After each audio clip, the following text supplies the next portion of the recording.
Y vamos a conversar hoy día, como lo hacemos habitualmente, con columnista, profesor Hugo Herrera.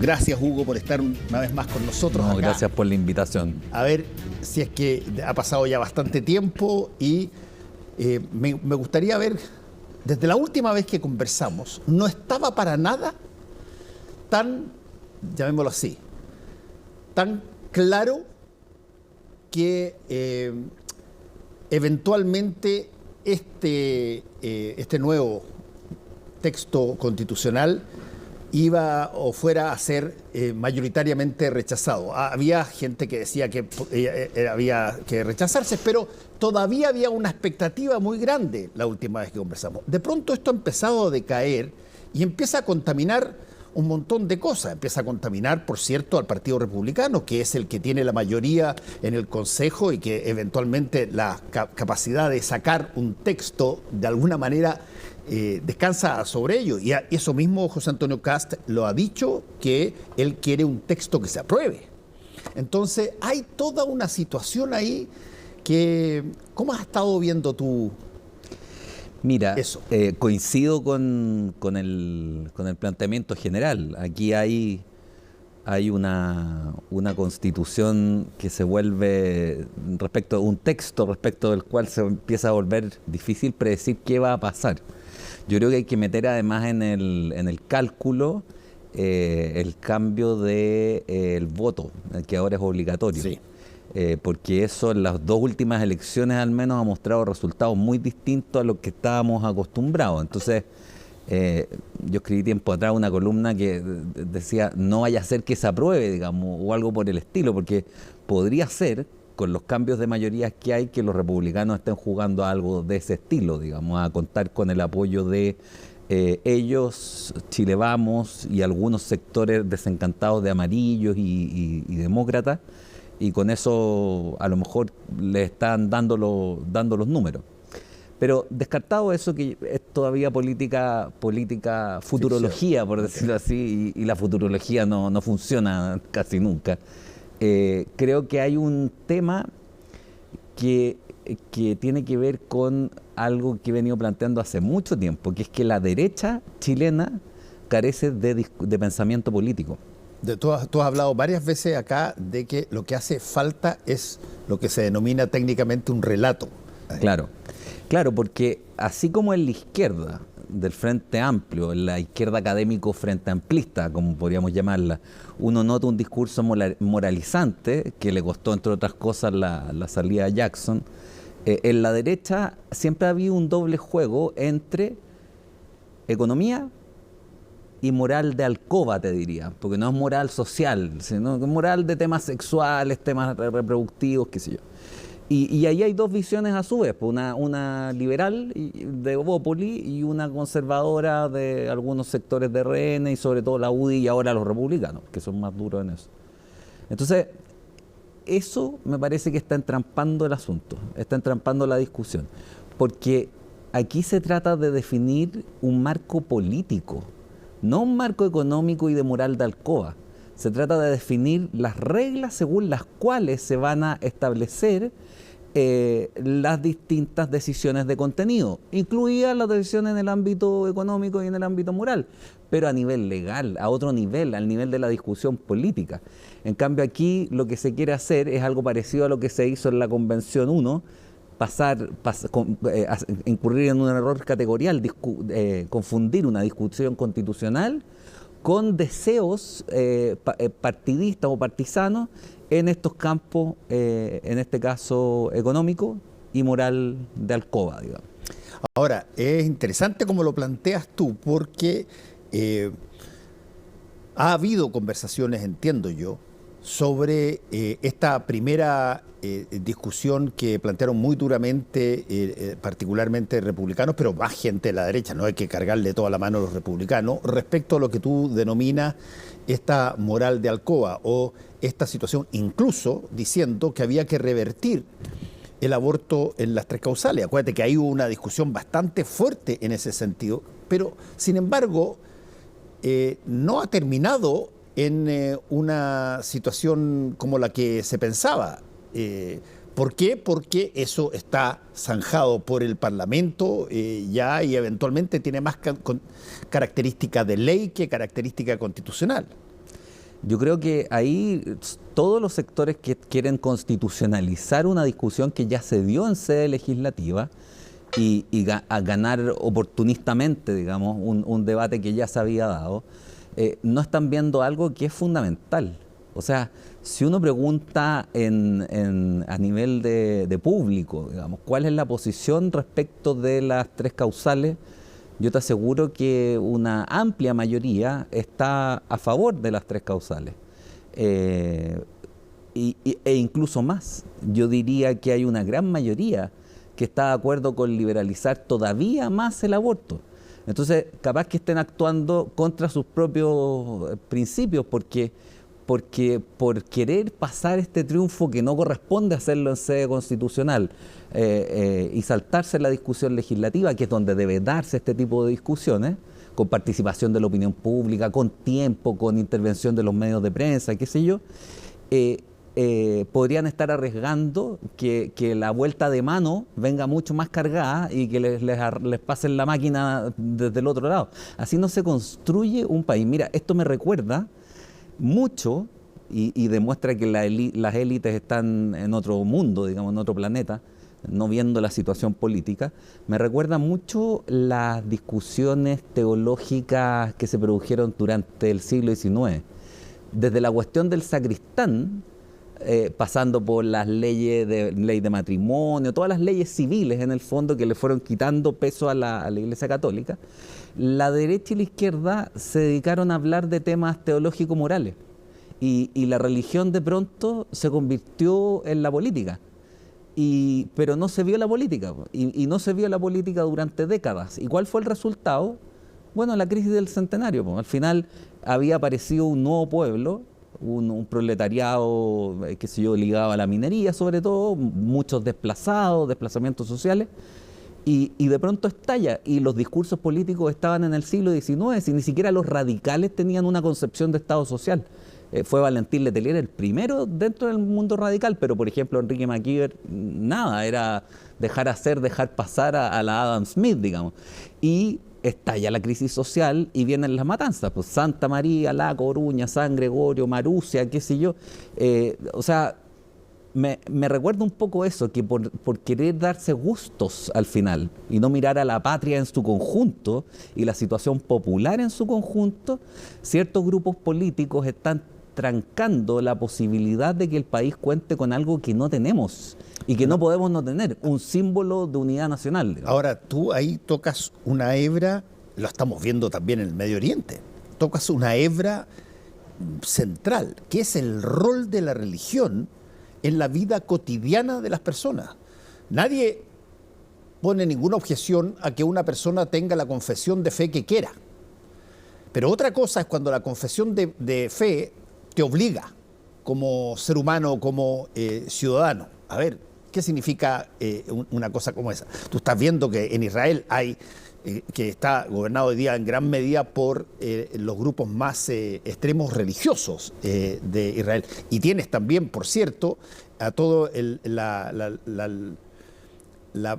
pueblo palestino y los pueblos aledaños, digamos, desde Irán, en fin, que funcionan con otra lógica religiosa que también tiene, al final de cuentas, tiene una mirada de sacrificio violento aceptado por Dios. Y eso es bien interesante, porque aquí se puede perfectamente plantear una cosa así, si es que de repente saltara alguien a decir que hay ciudadanos, o se tratara de reponer los criterios religiosos como los criterios que de alguna manera establecen el piso de tu Constitución. Mira, ahí hay un asunto que es fundamental, y lo vemos en el conflicto palestino-israelí. Cuando la religión se entromete en la política tiende a volverse muy agresiva. los conflictos militares, cuando son motivados religiosamente, y no siempre lo son, pero muchas veces lo son, sobre todo en el pasado, se tienden a volver inhumanos, porque cuando tú combates a alguien que ya no es tu igual, sino que es el infiel, es el goy, el gentil, tú puedes hacer con él lo que quieras. Lo puedes mandar a Guantánamo, lo puedes bombardear población civil, digamos. Es un humanoide para todos los efectos. Las cruzadas son un buen ejemplo de eso. Las guerras de cruzadas fueron sanguinarias. ¿Por qué? Porque eran conflictos religiosos. El otro no es un par. Las guerras donde hay menos crueldad, aunque suene paradójico, porque hay guerras en las que hay menos crueldad, son aquellas en las que no hay religión de por medio. Por ejemplo, el conflicto de Argentina con Inglaterra, con el Reino Unido. Ahí se respetó incluso una zona de exclusión. Está el famoso caso del buque argentino que fue torpedeado por un submarino fuera de la zona de exclusión, pero igual se siguió respetando la zona de exclusión. Los ingleses no atacaron Buenos Aires, qué sé yo. Tú puedes limitar el conflicto, pero ¿cuándo puedes limitar el conflicto? Cuando no hay religión de por medio. Y otra cosa que diría aquí, que la religión podría entorpecer gravemente un proceso que es político, que aquí ocurre lo que dice Max Weber. O sea, al final, el que se mete en política tiene que ensuciarse las manos, porque se trata de vivir con otro que no piensa como tú. En las sociedades modernas ya no existe esa comunidad como de visión total del mundo, así como los incas, podríamos decir. En el imperio inca yo me imagino que no había una crítica al Inca, digamos, no era posible algo así. Todos tenían la misma concepción cósmica, pero en una nación moderna que se erige sobre ciertas instituciones, sobre ciertos procesos culturales, sobre ciertos procesos educativos, pero que no necesariamente tienen un valor religioso, tú no puedes hacer de la religión el asunto. Él distinguía entre la ética del político y la ética del santo. La ética del político es la del que está dispuesto a renunciar a algunas convicciones de su pequeño mundo, de su pequeño credo, por amor a la patria, en el fondo. La ética del santo es la del que dice que el mundo perezca, pero yo no abandono mi fe. Con eso tú no puedes hacer política. ¿Por qué? Porque estás excluyendo al otro, estás excluyendo al que piensa distinto, que fue, entre paréntesis, lo que hizo la Convención 1, y ahora ellos, claro, los republicanos y los sectores más duros están haciendo lo mismo. Ahora, ahí hay un punto bien interesante, porque hay un montón de cosas que tú puedes, entre comillas, religionizar. Claro. Tú puedes tratarlos como si fueran parte de un credo o de una variable o de una visión que tiene un pensamiento, qué sé yo, que afecta o que tiene que ver con una deidad. Y eso tiene distintas escalas de tratamiento, porque la política tiene como base de tratamiento el acuerdo. Y las leyes y determinadas cosas. No es una cosa impuesta por una deidad. Y desde ese punto de vista, religionizar una constitución puede ser al final un culatazo. Puede disparar para atrás, digamos. Los europeos esto lo vieron con las guerras religiosas. Después de la guerra de los 30 años, y con muchos muertos, digamos, los europeos se aburrieron, y hubo un jurista, Alberico Gentili, que dijo: silete teologi, immunere alieno. O sea, cállense los teólogos en un mundo que les es ajeno. Dejen a los juristas operar en este mundo. Uno podría decir análogamente, dejen a los políticos hacerse cargo de esta situación. Tenemos demandas sociales, demandas económicas, demandas de integración que no están resueltas. O sea, Chile se está estancando, la productividad se ha ido al suelo. Los trabajos son poco gratificantes en muchos casos, porque tú no transformas la realidad, no te sientes aportándole valor realmente a la realidad. Hay hacinamiento, hay muchos tiempos de transporte muy largos, segregación. Yo creo que ahí están los problemas de la política, porque si eso no lo solucionas, vas a tener otro estallido. O sea, lo primero, algo que tú dijiste al inicio de esta última intervención, lo primero que tiene que hacer un Estado es garantizar la paz y la autarquía económica, o sea, la autosubsistencia económica de la nación. Si no logra eso, no se cumple el primer mandato, o sea, es como el pienso luego existo de la política, porque te protejo, te obligo. Esa es la fuente de la legitimidad moderna. Y entonces cuando los políticos se empiezan a dedicar a hablar de temas religiosos o de moral muy puntual de clase, de ciertos grupos, digamos, liberales o conservadores, entonces pierden de vista ese problema político fundamental. Ahora, ahí hay un punto, yo te encuentro toda la razón en lo que tú acabas de decir, pero hay un punto que es, a mi modo de ver, básico. ¿Cómo se le puede dejar a los políticos que hagan su trabajo político en un contexto de absoluta desconfianza? Es una cosa bien compleja. No estoy diciendo que no se deba hacer, te encuentro toda la razón en la lógica argumental, pero si es que se decidiera ya, dejémosle a los políticos que hagan las cosas, la gente, el pueblo, digamos, diría, oye, perdona, pero estamos en el momento de mayor bajón en términos de desconfianza en nuestros políticos desde, pero pucha, muchos años.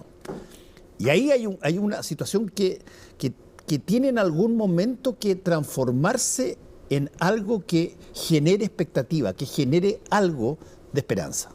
Sí, yo estoy totalmente de acuerdo. Y creo que en ese sentido, si este proceso fracasa, el prestigio de la política en Chile va a sufrir otro golpe severo, que probablemente vuelva todavía más difícil salir de esta crisis del Bicentenario. Ahora, creo sí, soy optimista en cierto sentido. Creo que cuando los políticos logran llegar a acuerdos para garantizar y asegurar eso básico de la política, de garantizar la paz, un orden legítimo, y qué sé yo, y la seguridad social y económica, bueno, entonces el pueblo adhiere. O sea, yo me acuerdo el acuerdo del 15 de noviembre, digamos, descomprimió inmediatamente el movimiento social. La violencia no, porque eso eran grupos organizados, pero la masividad de las protestas se acabó. Y entonces uno puede pensar, bueno, y yo creo que el acuerdo del 15 de noviembre tuvo adhesión popular. Por algo un 80% votó por una nueva constitución. O sea, hubo como una lectura que estuvo bien en la medida en que se entendió que el país estaba arriesgando lo básico. Y la ciudadanía entendió que los políticos, al ponerse de acuerdo, habían captado eso. Y ahora, le dio su respaldo. Ahí hay un punto muy interesante que estás diciendo, porque más o menos lo mismo pasó el año 90. Sí. Cuando se recupera la democracia, después de un plebiscito impresionante, donde incluso salen el comandante en jefe de la Fuerza Aérea, el general Matei, Sergio Nofrejarpa, antes que nadie, antes por cierto incluso que Pinochet, a decir que ganó el no, para que quede claro de que no va a haber vuelta atrás. Bueno, se genera en los ganadores, llamemos así, la concertación de la época, se genera una decisión que tienen que tomar respecto a ver, esto se hace sobre la base de alguna transición o empezamos a cambiar cosas rápidamente porque el pueblo quiere una democracia distinta. Y lo que se decidió fue un camino que no necesariamente todos entendieron o todos entendimos o que se hizo perfectamente bien, pero no cabe la menor duda de que la transición hacia la democracia funcionó. Pero para eso tú tenías que ceder en un montón de cosas que, bueno, hoy día, 40 o 50 años después te las sacan en cara. Pero en esa época había que estar en esa situación. ¿Qué viabilidad ves tú para una situación relativamente similar en torno a una constitución? Claro, yo creo que es difícil comparar, voy a decir algo que puede sonar pesado, pero no quiero serlo, digamos, pero es difícil comparar al Consejo de Expertos con los políticos que pactaron la transición, con los políticos que hicieron las 54 reformas fueron capaces de manejar conflictos como el boinazo, qué sé yo, avanzando en el tema de los derechos humanos. que Pinochet niega en un discurso ante toda la oficialidad del ejército en la práctica. Bueno, el gobierno sigue adelante, aparece el informe Retis, qué sé yo, empiezan con el tiempo las medidas reparatorias, y claro, fue muy lento el proceso, si uno quisiera verlo desde ahora. Yo creo que es la historia la que tiene que evaluar en su minuto si es que fue muy rápido o muy lento. Pero creo que había políticos que tenían muy presente un sentido de esto que estamos hablando, de lo básico en política, porque lo habían perdido. O sea, el golpe y la dictadura te hacen perder la comunidad política y se instala un orden que ya no es político en sentido propio, sino que es un orden más bien dictatorial, digamos. No hay libre deliberación, no hay participación libre, no hay partidos políticos, libertad de prensa, qué sé yo.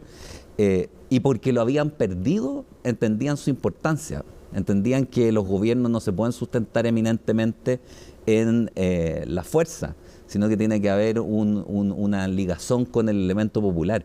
Yo creo que ahí estuvo la fuente del éxito de la concertación. O sea, yo pertenezco a una generación que nace a la vida política, cumplí 18 el 92. Justo mi generación no vio política, digamos. No existía la política en Chile en la práctica. Fue un proceso de alteraciones, de modificaciones, pero de mucha discusión, porque me parece que de ambos sectores lograron estimar que no podían intensificar los conflictos a tal punto que se llegaran a poner en juego las bases del sistema. Y partidos que en su minuto apoyaron a la dictadura, en ningún momento durante toda la transición se jugaron por un regreso autoritario. Y lo mismo hay que decir de la izquierda, digamos. Todas las izquierdas participaron con fuerza en un proceso, llevando adelante un proceso democrático. Entonces, tú miras a los actuales expertos o miras a los actuales convencionales y uno dice, está ahí esa visión como patriótica, esa visión que mira el interés del país a largo plazo incluso. Está en los cuadros del gobierno incluso. Yo creo que la política se ha deteriorado mucho y eso conduce también a la crisis en la que estamos. Y la crisis en la que estamos y todos estos factores que se han ido acumulando y que no se solucionan, se debe a que tenemos cuadros políticos que no están a la altura del momento presente también. Es complicado eso. Bueno, vamos a tener que dejar pendiente muchas de las respuestas de tus preguntas que hiciste en tu última intervención hasta que empiecen a pasar cosas que nos permitan perfilar un poquitito con más respaldo hacia dónde va, si esto se convierte en otra Convención 2 o eventualmente puede encontrarse algún punto que congregue voluntades dentro de más o menos lo que tú planteaste se hizo en los 90, sabiéndose que no todo el mundo iba a estar contento. Claro. No, estoy de acuerdo. O sea, mira, si tú no puedes vivir con una constitución dada en dictadura a esta altura de los tiempos. Es como pedirle a los alemanes que vivieran bajo Weimar interpretado por Hitler, digamos, no se puede. Guardando las proporciones, por supuesto. Pero tú tienes que tener un símbolo común desde el cual partir. Si tú no tienes un Dios que te hable como al pueblo de Israel, digamos, pero tú tienes que tener algo intangible, algo en que todos estemos dispuestos a decir, no, hasta ahí llegamos, digamos, más allá no vamos porque si no vamos, eso no se ha encontrado todo. Vamos a fundir el sistema. Y eso es lo que hay que encontrar. Hugo Herrera, muchas gracias una vez más por estar con nosotros. Muchas gracias, Fernando. Que te vaya muy bien. Gracias.